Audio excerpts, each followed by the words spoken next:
তো গাইস তোমাদের আমি সাজেস্ট করব তোমরা বর নিয়ে কখনো এখানে ঘুরতে এসো না, মানে থাইল্যান্ডে অন্তত। দিদি ব্যাপারটা কি হচ্ছে বলবে? ঠিক বুঝলাম না মানেটা। গাইস কি সুন্দর, ও ভাই জায়গাটা দারুণ জায়গা একদম। ঠিক আছে, আমরা এয়ারপোর্টে, এখান থেকে আমরা সোজা চলে যাব ফুকেতে, মানে থাইল্যান্ডে। আচ্ছা দিদি, থাইল্যান্ডে কি করতে যাচ্ছ? হানিমুন করতে এসে দেখো বিছানার অবস্থা দেখো, যাইস কাপড় টাপড় ছিঁড়ে ফেলেছি বিছানা, কাপড় টাপড় ছিঁড়ে ফেলেছি। আচ্ছা দিদি, তুমি হানিমুন করতে গেছিলে না টাকা ইনকাম করতে গেছিলে? নমস্কার বন্ধুরা, welcome to my YouTube channel. ঠিক আছে, চিকেন খাচ্ছি। अमेजिंग फैमिली देखती है वरना मैं ऐसे ऐसे गाली दूं। বুঝতে পারছি তুমি থাইল্যান্ডে গেছো, তা বলে এরকম ছোট লোকের মতন করার কি আছে দাদা? अमेजिंग প্রথমবার আমরা যাচ্ছি গাইস বিদেশে, বুঝতেই পারছো প্রচন্ড। তোমার হাজবেন্ডের হাব ভাব দেখেই বই যাচ্ছে প্রথমবারই গেছো। এক ফোঁটা পোলিওর অভাবে এরকম হতে পারে। তো কিছুদিন আগে এই রিয়া দিদি আর তার রাক্ষস হাজবেন্ড থাইল্যান্ডে গেছিল। আমরা এয়ারপোর্টে, এখান থেকে আমরা সোজা চলে যাব ফুকেতে, মানে থাইল্যান্ড। তা দিদি থাইল্যান্ডে কি করতে গেছিলে?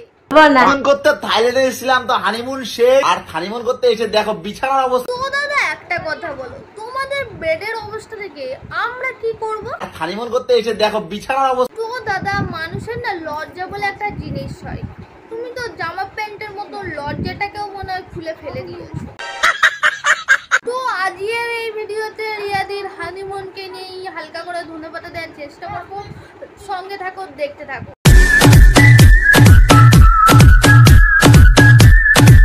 প্রথমবার আমরা যাচ্ছি গাইস বিদেশে, বুঝতেই পারছো প্রচন্ড এক্সাইটেড। তো যাই হোক, ফাইনালি যতক্ষণ না পর্যন্ত পৌঁছাচ্ছি টেনশন তোমাদের হবে কেন? টেনশন তো আপনি থাইল্যান্ডের মানুষদের। আল্লাহ হনুমান মুখ। দিদি আগের বার তো তোমার ছাবরি বান্ধবীকে নিয়ে গেছিলে, এবারে নিয়ে যাওনি? তো গাইস তোমাদের আমি সাজেস্ট করব তোমরা বর নিয়ে কখনো এখানে ঘুরতে এসো না, মানে থাইল্যান্ডে অন্তত। কেন কেন দিদি, কি হয়েছে? এত সুন্দর ভিউ তোমরা জীবনে দেখতে হয়তো পাবা না, মানে যদি না আসো। কিন্তু যদি আসো তাহলে তোমরা তোমাদের বর দেখবা, তোমাদের ছেলে এইসব দেখতে ব্যস্ত। বুঝলাম না দিদি, একটু ঠিক করে বলবে কি দেখছে? কি বলবো? তুমি এখানে অন্যদিকে তাকিয়ে আছো কেন? কি অসভ্যতা এগুলো। তুমি না ভুল বুঝছো, বিভাসটা তো এই চারদিকে দৃশ্যটা দেখছে, অনুভব করছে। গাইস কি সুন্দর, ও ভাই अम्मा बहन पे आ जाऊंगा मैं इनकी। জায়গাটা দারুণ জায়গা একদম, পুরো মাখন মাখন। মানুষ বিদেশে গেলে কি দেখতে যায়? পাহাড়, সমুদ্র, ঐতিহাসিক জায়গা। আর দাদা তোমার বউ ওদিকে কান্না করেছে, সেদিকে নজর দাও। আর সেইটা না করে এই দাদা কি করছে? সুন্দর, ও বলছিলাম দাদা খাবার খাও তো না কুকুরের গুয়ের সঙ্গে ধনেপাতা বেটে খাও? আমার মনে হয় এই আইল্যান্ডটার নাম মাঙ্কি আইল্যান্ড না দিয়ে যদি বিকিনি আইল্যান্ড দেওয়া হয়। হ্যাঁ, তোমার নামটাও বিভাস থেকে ধ্যানা বিভাস দিলে ভালোই হয় না? মানে তুমি ওখানে গিয়ে যা করে বেড়াচ্ছ মাখন, এর থেকে ভালো কথা আমার মাথায় আসছে না। আমার বউ আমার উপর রাগ করে গিয়ে এই ছেলেটার দিয়ে ফটো তুলছে। ঠিক আছে, ঠিকই করেছে, তুমি যদি অন্য দেখতে ব্যস্ত থাকো তাহলে তোমার বউ কি করবে? না মানে নিজের বউ ছোট ড্রেস করলেই বলবে ছোট ব্যান্ড মানে ছোট ও ছোট ব্যান্ড বলে অর্ধেকটা পাছা। আর এদিকে সে অন্যের পাছের দিকেই ফোকাস করবে। কি বলবো? আরে বাদরের সাথে ভিডিও করবো, দেখো। এতদিন ধরে তো একটা বাঁদরের সঙ্গে ভিডিও করছো, আয় কপাল, আমি তো ভুলেই গেছিলাম ও বাঁদর না হনুমান ছিল। বাদরের সাথে ভিডিও করবো, দেখো না। বাঁদরটাকে তোমাদের ভিডিও দেখতে দাও, বাঁদরটা নিজেই ভয় পেয়ে যাবে। ছাবি থাইল্যান্ডে গেছে, থাইল্যান্ডে গিয়ে ঢং করবে না, এ কখনো হয়? এত টাকা খরচ করে তোমাদের হাব ভাব দেখে তো বোঝা যাচ্ছে সেটাই। না মানে যেখানে শাড়ি না পরে গেলেও চলে, সেখানে শাড়ি পরে দিব্যি ঘুরে বেড়াচ্ছে। আর যেখানে শাড়ি পরে যাওয়ার কথা সেখানে রিয়া যাচ্ছিল, রিয়া এই ড্রেস পরে এসে, তো মন্দিরে এই ড্রেস পরে যাওয়া যাবে না বলে এখান থেকে কভার করে দিচ্ছে। যাই হোক, এটাকে না তোমাদের না পশ্চিমবঙ্গ সরকারকে একটা রিকোয়েস্ট, তোমাদের জন্য একটা পুরস্কার দেওয়া দরকার, নাহলে ভাতা বের করা দরকার। কন্টেন্টের নামে বিদেশে দেশে হেঁটে বেড়াচ্ছ যা রকম করে। থাইল্যান্ডে এসে খাবার খেয়েছি কিনা জানি না, কিন্তু জল খেয়েছি কটা রিয়া? জল খেয়ে আমরা ও আচ্ছা দাদা, তুমি শুধু থাইল্যান্ডে গিয়ে জলটা খেয়েছো, মানে ইন্ডিয়াতে কি জল পাওনি, জল খাওনি?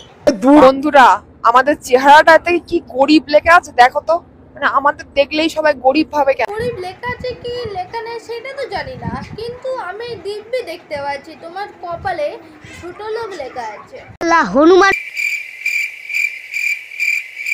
ভাগ্য ভালো যে তোমাকে জানলা দিয়ে ফেলে দেয়নি, আমি হলে তো জানলা দিয়ে প্যারাসুট ছাড়াই নামিয়ে দিতাম।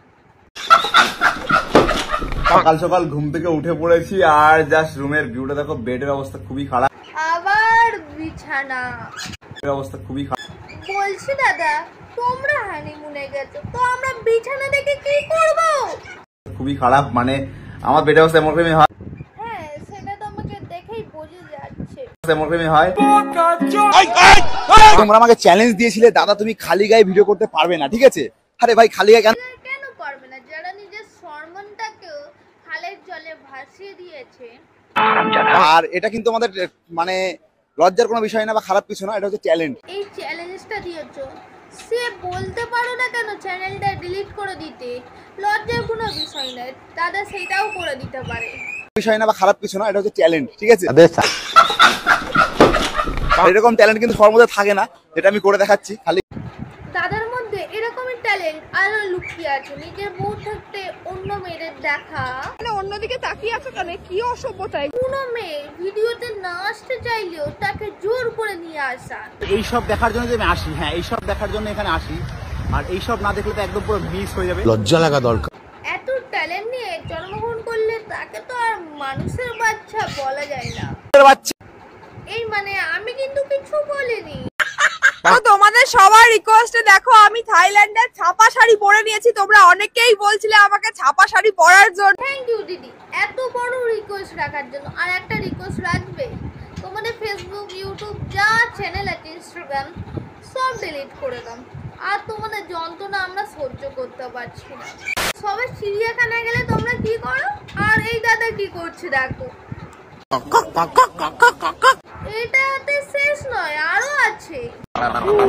আগে ভাবতাম এরা কন্টেন্টের জন্য করে, এখন ভাবলাম যে এরা কন্টেন্টের জন্য না, গালাগালি খাওয়ার জন্য এরকম করে। আমার বউকে বলেছি মাল, এই তুমি তোমার বউ তুমি মাল বলবে না বাল বলবে সেটা তোমার ব্যক্তিগত ব্যাপার।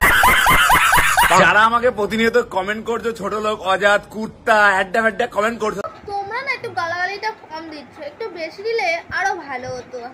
তো আজকের মতন এখানে ভিডিওটা শেষ করলাম। ভালো লাগলে লাইক কমেন্ট শেয়ার সাবস্ক্রাইব করবে। আর আমি দেখতে পাচ্ছি তোমরা কেউ সাবস্ক্রাইব করতে চাইছো না, প্লিজ সাবস্ক্রাইব করে দাও। আর 1K হতে আর মাত্র 305টা হবে হয়তো সাবস্ক্রাইব বাকি। আবার নেক্সট ভিডিও দেখাবে, টাটা। আমাকেও পাতা দিচ্ছে না, পাতা না দেওয়াই ঠিক, কারণ আমি খালি গায়ে রয়েছি।